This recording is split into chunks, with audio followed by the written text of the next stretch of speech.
दिल्ली से हमने कोयम्बटूर तक का टिकट लिया था, जो कि लगभग 7,000 रुपये पर पैसेंजर है। दिल्ली से दोपहर को चलकर हम चारों लोग शाम को 7 बजे के आसपास कोयम्बटूर एयरपोर्ट पहुंच गए। कोयम्बटूर एयरपोर्ट बहुत ही सुंदर बना हुआ है। यहाँ से हमने होटल के लिए टैक्सी पकड़ी, जिसने 500 रुपये हम चारों से चार्ज किए। होटल पहुंचकर कोयम्बटूर के हम रात को रुक गए और सुबह को हमने ऊटी के लिए टैक्सी करी, जो कि 3,000 रुपये में तय हुई। कोयम्बटूर से ऊटी के रास्ते में हमने एक होटल में रुककर नाश्ता किया, जो कि वहाँ का डोसा बहुत ही स्वादिष्ट था। बहुत ही फेमस होटल था। उसका डोसा इतना स्वादिष्ट था कि हमारा दोपहर तक का काम चल गया। कोयम्बटूर से ऊटी का रास्ता पहाड़ों के चारों तरफ घुमावदार सड़कों से होता हुआ चलता है। इसमें हर तरफ इतनी अच्छी ग्रीनरी है कि देख के हमारा मन मोह उठा। उत्तर भारत के पहाड़ों के मुकाबले में यहाँ के पहाड़ काफ़ी ज़्यादा हरे भरे हैं। उत्तर भारत के पहाड़ ऊंचे तो ज़रूर हैं, पर उसमें इतनी हरी भरीपन नहीं है। यहाँ के पहाड़ों में चलते हुए ही हमें ठंडक का एहसास होने लगा और ठंडी हवाएं हमें टैक्सी में बहते हुए ही महसूस होने लगी। कोयम्बटूर से ऊटी तक का रास्ता टैक्सी से लगभग करीब 3 घंटे का है। ऊटी हम सुबह 11 बजे तक पहुंच गए और यहाँ पर हमने 4 कमरे ले लिए, जो कि कमरे ज़्यादा महंगे नहीं थे। हमने ऑनलाइन बुक कराए थे, तो हमें करीब करीब 1,800-1,900 रुपये के लगभग पड़ गए थे।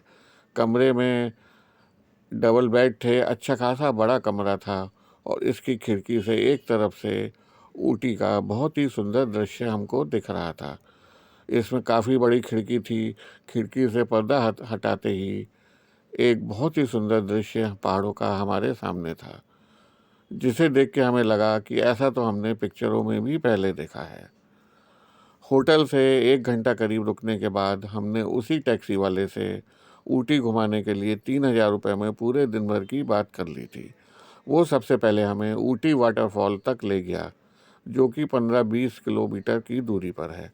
ऊटी वाटरफॉल बहुत ही सुंदर जगह है। यहाँ पर पहाड़ों की झरने की कलकल ध्वनि हमें आती रहती है और ये बहुत ही विहंगम बढ़िया दृश्य लगता है। ऊटी वाटरफॉल ऊटी की पाइकरा नदी पर बना हुआ है। पाइकरा नदी काफ़ी बड़ी यहाँ की नदी है, जिसके ऊपर एक झील भी है, जहाँ पर थोड़ी देर में हमको भी जाना है।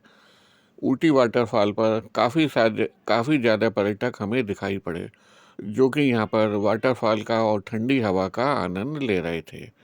यहाँ पर भी हमें ऐसा लगा कि यहाँ पर आपको ज़रूर आना चाहिए। ऊटी वाटरफॉल से कुछ किलोमीटर आगे 9th वेनलॉक गार्डन है, जो कि एक ऊंची पहाड़ी पर है। इसमें चारों तरफ का दृश्य इतना सुंदर है। यहाँ पर पिक्चरों की शूटिंग अक्सर होती रहती है। काफ़ी पुराने सालों से यहाँ पर कई पिक्चरों की और कई गानों की शूटिंग हुई है। यहाँ पर ऐसा महसूस होता है जैसे पहाड़ों और बादलों के बीच में हम हवा में उड़ रहे हैं। ये बहुत बड़ा एक घास का मैदान सा है, जो कि पहाड़ पर ऊंचा नीचा सा बना हुआ है, एक घाटी की तरह हैगा। यहाँ पर आपको आकर बहुत ही अच्छा लगेगा। यहाँ पर ठंडी ठंडी काफ़ी तेज़ हवा हर समय चलती रहती है और चारों तरफ ऊंचे ऊंचे पहाड़, ऊंचे ऊंचे पेड़ और ग्रीनरी काफ़ी दूर तक दिखते हैं। किसी एक साइड से जब कभी बादल आ जाते हैं तो बहुत ही अच्छा लगता है। इससे आगे जाकर कुछ दूरी पर ऊटी झील है, जो कि बहुत ही बड़ी झील है। उत्तर भारत के प्रसिद्ध पर्यटक स्थल नैनीताल की झील से कम 5-6 गुना बड़ी झील होगी। इस झील में हमने बोटिंग करी। इस बोटिंग में 2 तरह के सिस्टम चलते हैं। रात को हमने ऊटी पर ही पंकज भोजनालय पे ऊपर छत पे जो बना हुआ है खाना खाया। इसका खाना थाली सिस्टम है और बहुत ही स्वादिष्ट है, जो कि हमें ऊटी में उम्मीद नहीं थी कि इतना बढ़िया खाना मिलेगा। पाइकरा लेक से पहले चीड़ के पेड़ों का एक जंगल है। ये जंगल कम पार्क है। यहाँ पर भी बहुत सुंदर जगह है और काफ़ी टूरिस्ट आते हैं। हम भी यहाँ पर पाइकरा लेक से लौटते समय गए और यहाँ की फ़ोटोग्राफी की। इसके बाद ऊटी वापस लौटकर हम उसी होटल में दोबारा रुक गए। ये हमारा दूसरा दिन था, क्योंकि अगले दिन हमें कुन्नूर के लिए यहाँ से निकलना था। आज डे 3 को हम ऊटी से वापस चल दिए हैं। सुबह के करीब 8 बजे के लगभग का समय होगा और ऊटी से हमने मदुरई तक के लिए टैक्सी कर ली है, जो कि हमें कुन्नूर को घुमाता हुआ चलेगा। ऊटी से मदुरई तक के लिए टैक्सी वाले से हमारे 6,000 रुपये तय हुए हैं, जिसमें कि हम 4 सवारियाँ। ऊटी से हम निकल गए चुके हैं। सुबह की धूप फैल चुकी है और जो कि बड़ी ही अच्छी भीनी भीनी सी लग रही है। ठंड यहाँ पे ठीक है, अच्छी खासी ठंड है। ठंड का मौसम तो खैर है ही। ऊटी में हर समय ठंड जाड़ा लगा रहता है और यहाँ से हम टैक्सी में बैठ के निकल चुके हैं। चारों तरफ के नज़ारे बड़े ही अच्छे लग रहे हैं और हम निकल रहे हैं और काफ़ी सारे लोग, हमें लग रहा है कि अब भी ऊटी पर नए नए टूरिस्ट आते जा रहे हैं। ये आना जाना तो खैर लगा ही रहता है। और ऊटी से कुन्नूर 15-16 किलोमीटर की दूरी पर है, जो कि लगभग टैक्सी वाला बता रहा है कि 30 से 40 मिनट के लगभग हम कुन्नूर पहुंच जाएंगे। ऊटी के आउटर इलाके से इस समय हम चल रहे हैं। यहाँ पर भी हमारे शहर की तरह ही चारों तरफ, दोनों तरफ बिल्डिंगें हैं और बिल्डिंगों की संख्या जैसे जैसे हम बढ़ते जा रहे हैं, बिल्डिंगों की संख्या कम होती जा रही है। पर यहाँ पर ग्रीनरी बहुत है, हरे भरे पेड़ ही पेड़ हैं। टैक्सी वाले ने हमें बताया कि कुन्नूर से पहले हम ऊटी बोटेनिकल गार्डन चलेंगे, जो कि यहाँ से 5-6 किलोमीटर की दूरी पर है। ऊटी बोटेनिकल गार्डन के आसपास से हम ऊटी के और तमिलनाडु के प्रसिद्ध मसाले भी खरीद सकते हैं। वहाँ पर इसकी काफ़ी दुकानें हैं और फैक्ट्रियाँ भी हैं, जहाँ पर इन मसालों को प्रोसेस किया जाता है। ये अब हम Sims national botanical garden Ooty पहुँच गए हैं, जो कि ऊटी से 5-6 किलोमीटर है।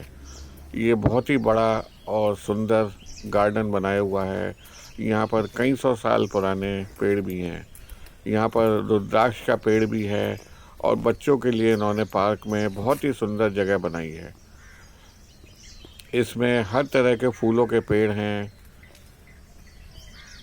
तरह तरह के रास्ते इन्होंने बना रखे हैं, पार्क है, ग्रीनरी है और बीच में एक तालाब है जिसमें कि हम बोटिंग भी कर सकते हैं। इन्होंने इसमें एक पेड़ों की गुफा बनाई हुई है, जो कि जिससे कि निकलने पर बच्चों को बहुत ही आनंद आता है। इस पार्क में इतनी शांति है और चिड़ियों के चहचहाने की इतनी सुंदर और इतनी मधुर आवाज़ है कि आपका मन मयूर यहाँ पर नाच उठेगा। इस पार्क में लोग सुबह को टहलने भी आते हैं, अपना मॉर्निंग वॉक करते हैं। और इस पार्क में आपको वैसे एक बात है, ये नेशनल गार्डन में अब कुन्नूर की तरफ को चल रही है। इसमें चलने पर रास्ते में हमें दोनों तरफ चाय के बागान दिख रहे हैं।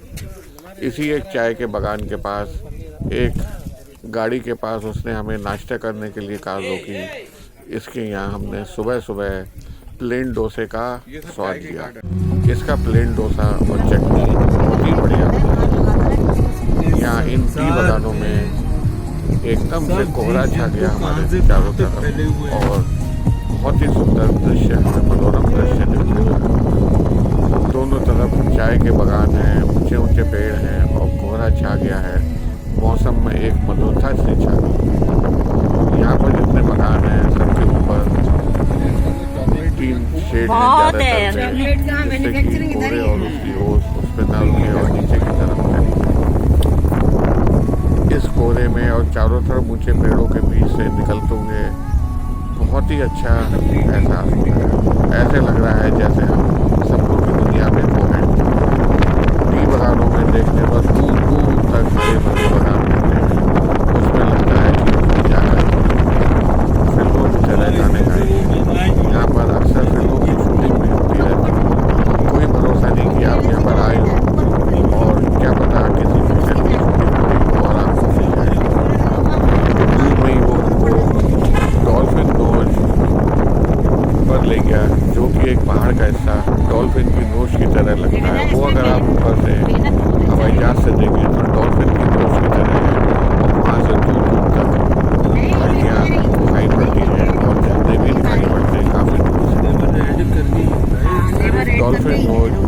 बहुत ही प्रसिद्ध पर्यटक स्थल है। इस समय यहाँ पर भी चारों तरफ कोहरा छाया हुआ है संसार में और सब यहाँ जीव पर जंतु हमको कहाँ से लंगूर भी कहाँ पे दिख रहे हैं, फैले लंबी हुए हैं। पूंछ वाले बंदर भी हैं।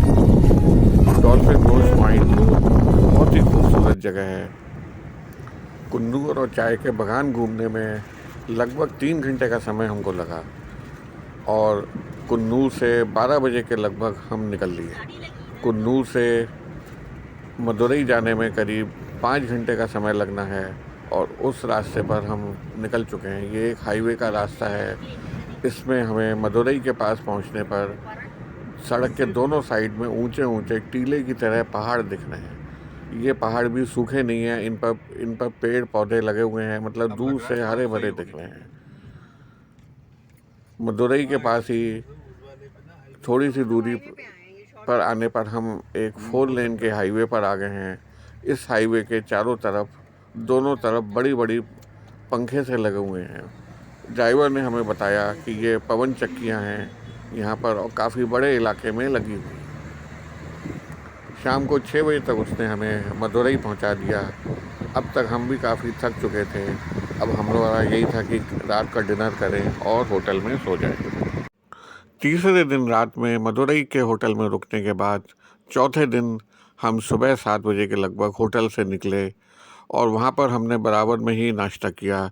बहुत ही स्वादिष्ट नाश्ता था और वहीं पर हमने टैक्सी वाले को बुला रखा था, जो कि टैक्सी वाला पूरे दिन हमें घुमाने वाला था। पंबन ब्रिज, रामेश्वरम मंदिर, धनुषकोटी, अरिचल मुनाई इत्यादि जगहों पर वो हमें ले जाने वाला था। मदुरई से रामेश्वरम का रूट लगभग 3 घंटे का समय लगता है। करीब 2.5 घंटे बाद हम पंबन ब्रिज तक पहुंच गए। पंबन ब्रिज एक बहुत ही फेमस पुल है जो कि तमिलनाडु के एक हिस्से को पंबन गांव से जोड़ता है और ये समुद्र के ऊपर बना हुआ है। ये सड़क का और रेल का दोनों अलग अलग पुल बने हुए हैं। रेल का तो एक बहुत पुराना पुल है, उसी के बराबर में एक नया पुल भी बन रहा है। ये पुराना वाला ही है, जो कि उस पुल में ये खासियत है कि जब भी कोई शिप आता है तो वो पुल 2 पार्ट में ऊपर उठ जाता है, ऊपर को खुल जाता है और शिप के निकलने के बाद पुनः बंद हो जाता है ताकि उस पर ट्रेन चल सके। इसके अलावा सड़क का पुल तो वैसे ही काफ़ी ऊंचा है, छोटे शिप इसके नीचे से ही निकल जाते हैं। पुल पार करके और पंबन गांव को पार करके अब हम लगभग रामेश्वरम मंदिर तक पहुंच चुके हैं, जो कि हमें सड़क पर दूर से ही दिखाई पड़ता है। जिस सड़क से हम जा रहे हैं उसकी बिल्कुल सीध में ही रामेश्वरम मंदिर है। उसकी ऊंची ऊंची मीनारें और कलाकारी हमें दूर से ही दिखाई पड़ रही है। दूर से ये पीले रंग का बहुत ही सुंदर प्रतीत हो रहा है। रामेश्वरम मंदिर के ऊपर एक पट्टी पर शिवाय लिखा हुआ है, जो कि दूर से ही इस बात का प्रतीक है कि ये भगवान शिव का मंदिर है। हालांकि रामेश्वरम में श्री रामचंद्र जी ने राम सेतु बनाकर लंका पर चढ़ाई के लिए यात्रा की थी, पर यहाँ पर उन्होंने शिवलिंग की स्थापना करी थी, उसकी पूजा की थी ताकि वो लंका पर विजय प्राप्त कर सकें और माता सीता को रावण के चंगुल से मुक्त करा सके। वही उनका स्थापित किया हुआ शिवलिंग वही इस रामेश्वरम मंदिर में है। ये जगह एक रामेश्वरम शहर है, छोटा सा शहर है, इसीलिए इसका नाम रामेश्वरम है। ये हमारे 4 धामों में से एक धाम माना जाता है। यहाँ पर टैक्सी वाले ने हमें पहुँचाकर मंदिर के बिल्कुल गेट पर ही छोड़ दिया। यहाँ पर हम चप्पल वगैरह बराबर में उतार कर, मंदिर के बराबर में चप्पल स्टैंड बना हुआ है उस पर उतार कर हम चल दिए। और यहाँ पर मंदिर बहुत बड़ा है। यहाँ पर बाहर पुजारियों की भीड़ लगी हुई थी, जो कि हमको अंदर घुमाने के लिए अपने अपने ऑफ़र दे रहे थे कि हम आपको पूरा मंदिर घुमा देंगे, ठीक से पूजा करवा देंगे। एक गाइड का भी काम वो करते हैं। क्योंकि मंदिर बहुत बड़ा था और हम पहली दफ़े आए थे तो हमने एक गाइड को वहाँ पर कर लिया। गाइड से हमारे करीब 1000 रुपये तय हुए थे, जिसमें कि अंदर से टिकट लेना और हर जगह हमें लाइन से बचाना भी उसी का काम था। अंदर मंदिर के चारों तरफ बहुत लंबे लंबे गलियारे बने हुए हैं, जिसमें बड़ी सुंदर नक्काशी है। मोटे मोटे पिलर बने हुए हैं। अंदर घुसकर ही इसकी भव्यता का एहसास होता है और हम ये सोचने पर मजबूर हो जाते हैं कि सैकड़ों साल पहले किस तकनीक से और कितनी मुश्किल से ये मंदिर बनाया गया होगा। मंदिर में 2-3 घंटे पूजा करने के बाद हम फिर आगे धनुष कोटि की तरफ चलते हैं। 4-5 किलोमीटर दूर पर धनुष कोटि है। उससे आगे 15 किलोमीटर पर अरिचल मुनाई है, जो कि तमिलनाडु में भारतीय धरती का अंतिम हिस्सा है। अरिचल मुनाई से ही राम सेतु शुरू हुआ था। अरिचल मुनाई से श्रीलंका की दूरी लगभग 34 से 35 किलोमीटर तक की रह जाती है। अरिचल मुनाई के रास्ते में दोनों तरफ लहलाता हुआ समुद्र फैला हुआ है। बड़ी ठंडी ठंडी मस्त हवा चलती रहती है। यहाँ की सड़क भी, रास्ता भी बहुत अच्छा बना हुआ है, जिसमें आने जाने वाले काफ़ी व्हीकल हमें दिखाई पड़ रहे हैं। अरिचल मुनाई के 3 तरफ समुद्र फैला हुआ है, जहाँ पर समुद्र की लहरें अटखेलियाँ करती रहती हैं, लहराती रहती हैं। नीले रंग का समुद्र बहुत ही मनमोहक लगता है। यहाँ पर हम गाड़ी से उतरकर काफ़ी यहाँ पर फेरी वाले और ठेले वाले भी हैं। यहाँ पर अनानास बहुत बिकता है। 10 रुपए का और 20 रुपए के पत्ते में अनानास को काटकर नमक मसाला लगाकर ये लोग देते हैं, जो कि यहाँ ठंडी हवा में और समुद्र का लुत्फ लेते हुए बहुत ही स्वादिष्ट लगता है। लोग यहाँ पर समुद्र के किनारे चट्टानों पर घंटों बैठे रहते हैं और समुद्र को निहारते रहते हैं।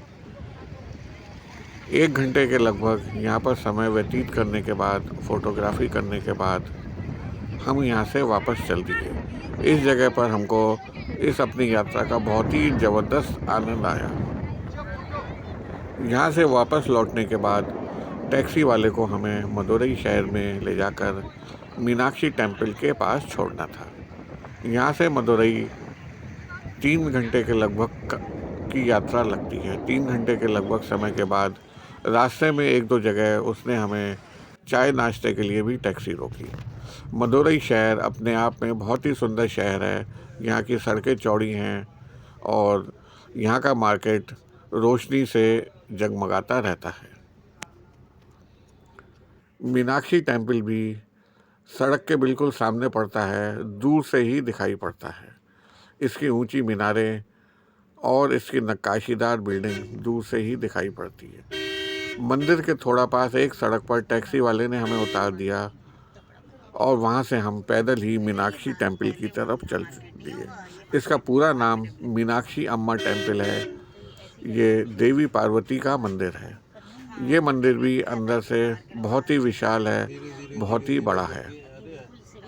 इसके अंदर जाने से पहले वो चप्पल और बैग और चमड़े की वस्तुएं, बेल्ट इत्यादि को उतरवा लेते हैं और लॉकर रूम में रखवा लेते हैं। अभी आप देखिए, हम टैक्सी से मंदिर के काफ़ी पास पहुंच गए हैं और ये पूरा मार्केट है जिसमें बहुत अच्छी चहल पहल है। मीनाक्षी टेम्पल में अंदर देवी पार्वती की जो मूर्ति है उसके चारों तरफ हीरे लगे हुए हैं, जो कि दूर से ही चमकते हैं। इसके अलावा जो अंदर शिवलिंग है उसमें भी एक हीरा लगा हुआ है। काफ़ी विशाल मंदिर पे पूजा करने पर लगभग 1 घंटा हमको लगा। उसके बाद हम बाहर आ गए थे, तब तक अंधेरा भी होने लगा था। अब हमें रात का डिनर करना था, जो कि मंदिर के पास में ही एक पंकज भोजनालय, राजस्थानी भोजनालय था। बहुत ही स्वादिष्ट भोजन था। ऊपर छत पर ये बना हुआ है। यहाँ पर जाकर हमने रात का भोजन किया और उसके बाद मदुरई में ही होटल में जाकर रुक गए। टैक्सी वाले ने रामेश्वरम तक घुमाने के पूरे दिन भर के हमसे 3000 रुपये लिए थे। 5वें दिन सुबह को मदुरई के फेमस चर्च होते हुए उसी टैक्सी वाले से हम हवाई अड्डे की तरफ चल दिए। हवाई अड्डे तक होटल से जाने के उसने हमसे 700 रुपये चार्ज किए और मदुरई एयरपोर्ट से चलकर हम दिल्ली, दोपहर बाद लगभग 3:45 बजे हम दिल्ली एयरपोर्ट तक पहुंच गए। इस प्रकार लगभग 4.5 दिन में हमने दिल्ली, ऊटी, कुन्नूर, रामेश्वरम, मीनाक्षी टेम्पल, पंबन ब्रिज, समुद्र का किनारा इत्यादि जगहों की सैर कर ली। आप भी इसको आसानी से इस टूर प्रोग्राम को फॉलो कर आप भी इस यात्रा को आसानी से कर सकते हैं। आने वाले समय में आपकी यात्रा शुभ हो और मंगलमय हो। धन्यवाद।